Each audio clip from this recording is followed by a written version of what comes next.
إخوة والأبناء، السلام عليكم ورحمة الله تعالى وبركاته. السلام ورحمة الله. أتينا وفد من جنوب كردفان يضم أخونا الباشمهندس إبراهيم عبد الله عبد الكريم وزير التخطيط العمراني، وأخونا الأستاذ بيلو محمد صالح معتمد الرئاسة ورئيس حزب الأمة، وأخونا العقيد الركن المقبول الفاضل حجام معتمد محلية دلامي، وأخونا الأستاذ ياسر نائب رئيس المجلس الأعلى للإرشاد والتوجيه، وأخونا العقيد فايز الحسن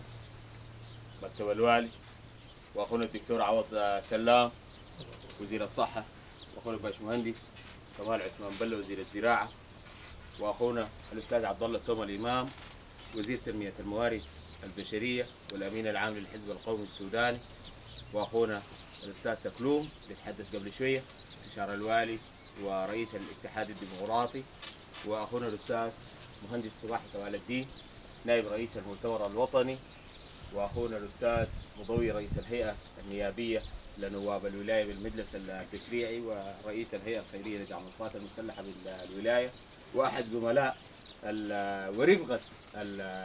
الشهيد وأخونا الأستاذ الهادي أندو، وهو رئيس المجلس الأعلى للشباب والرياضة، ومن قبل كان منسق عام الشرطة الشعبية أحد رفاق الشهيد، وأخونا أسامة عثمان من مكتب الوالي، وأخونا حسين سيد من مكتب الوالي، وأخونا قادم بابكر مجلس التشريعي رئيس لجنة الحكم المحلي، أخونا العقيد محمد